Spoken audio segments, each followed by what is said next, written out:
make some blueberry muffins!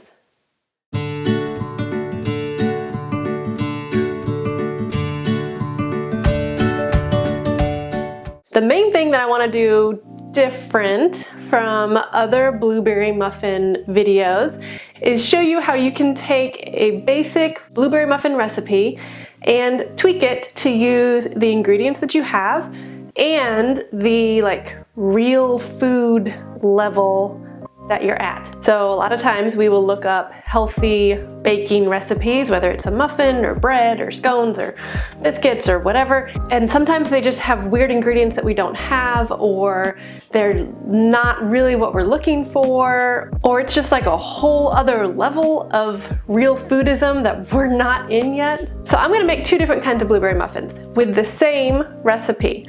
I'm gonna take my blueberry muffin recipe and I'm going to show you how you can make really healthy, real food blueberry muffins. And I'm gonna make another batch of blueberry muffins that is going to look a lot more like a regular blueberry muffin recipe, but I'm gonna show you how you can take the same recipe and make these two totally different kinds of muffins. Honestly, regular blueberry muffins that you can get at the grocery store or from the coffee shop, they're more like cake than they are like a breakfast food. I think I Googled blueberry muffins and there were all of these results for, are blueberry muffins actually healthy for you? No, they are not. They are not a good breakfast for you to have every day because they're loaded with sugar and white flour and other ingredients that you don't want in your body. And I wasn't even looking up healthy blueberry muffins. I literally just Googled blueberry muffins to see what the internet had to say about that. I'm just gonna show you how you can take one muffin recipe and tweak it to your needs, and this will help you eat healthier if that's what you wanna do, or it'll also help you save money if you are trying not to buy extra ingredients, or you just wanna make blueberry muffins but you don't have all the ingredients that a certain recipe calls for. I think that's it. Can we bake now?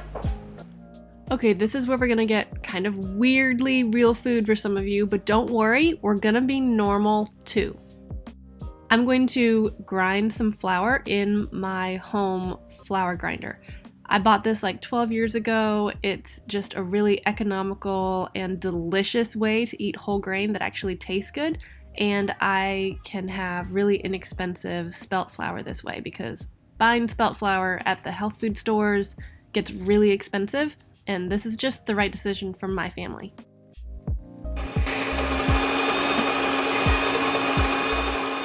It also sounds like a plane taking off in your kitchen. So there's that.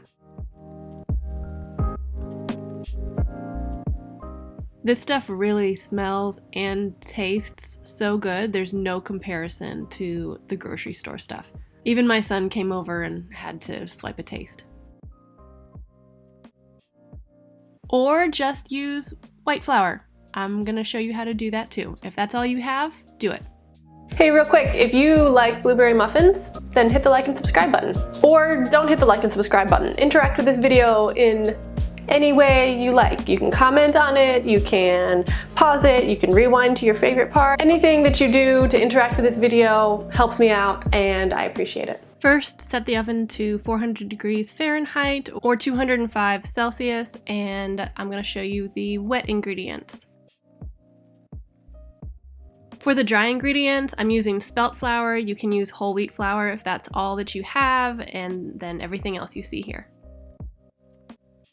This step is really important. You're going to mix the lemon juice with the milk and set it aside to curdle. It kind of creates a buttermilk substitute.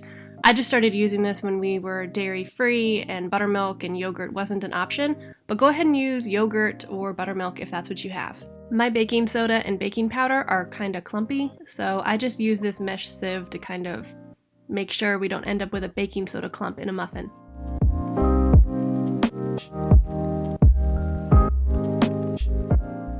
In order to get light and fluffy muffins as much as you can when working with whole wheat, you're going to want to make sure that your egg and milk and applesauce are all at room temperature, and stir it as little as you can get away with. Like, you do not want to overmix it.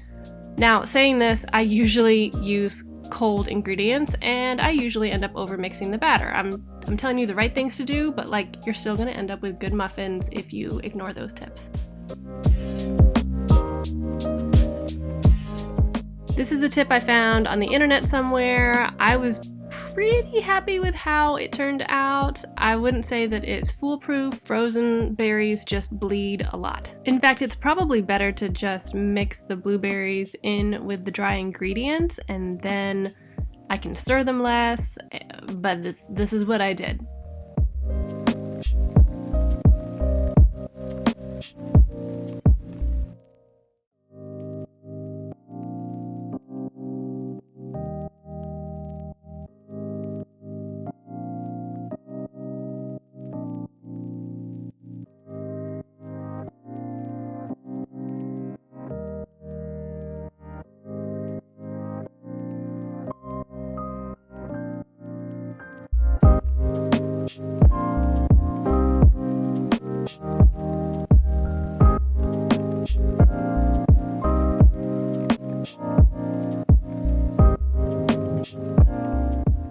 Okay, now we've got the normal muffins using the exact same recipe, but just substituting a couple of things.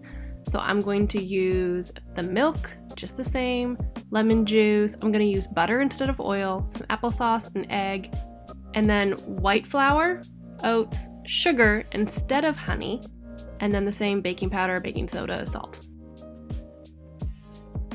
We're going to do the same thing here with the milk and the lemon juice. Again, you can use yogurt thinned with some milk or buttermilk or vinegar instead of lemon juice or dairy-free milk, whatever works for you.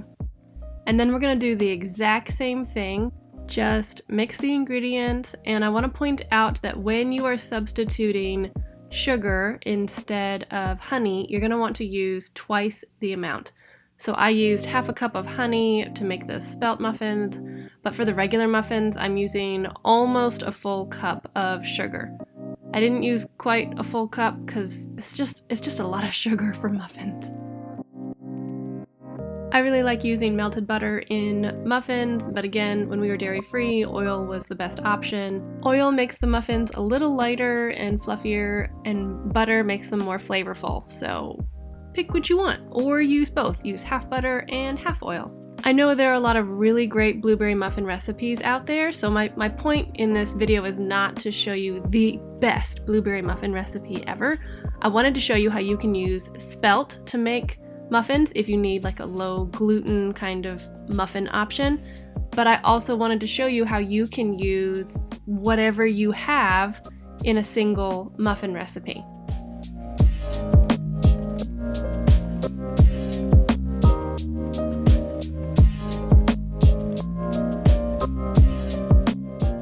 Honestly, both batches of these muffins turned out really great. I don't have any complaints in either of them. The white flour muffins with the sugar tasted sweeter and you know, they had the white chocolate chips in them, so they were a little more crowd pleasing. But the spelt muffins also tasted really, really similar, like they were almost indistinguishable. I want to give you a little side-by-side comparison. So we've got our spelt muffin and then we've got our white flour muffin. They're both decent muffins, nothing to write home about, but both really delicious. The white flour one is a little lighter in color. It looks a little more wet on the top. The spelt flour just looks a little more hearty. You can see when we break into it, woo, look at all those blueberries. That was a good one. It's a good muffin. And the white flour one is just a little more soft, which is totally to be expected when you're using white flour instead of whole wheat. I would love to do a side-by-side using buttermilk or yogurt instead of the almond milk and lemon juice. Each substitution kind of changes the end result, but you're gonna get a good muffin either way. These were honestly so delicious and so easy to make. I'm really glad I made 2 batches, and I put the extras in the freezer for later. And that's how we make spelt blueberry muffins, and that's how we make a more normal blueberry muffin. I hope you learned some things in this video. I hope you enjoyed watching the process. Special thanks to Kitchen Stewardship for collaborating with us in this video. I'm Steph from cheapskatecook.com and stephaniejenkins.com. Don't forget to hit the like and subscribe button for more ways to save money and eat healthy.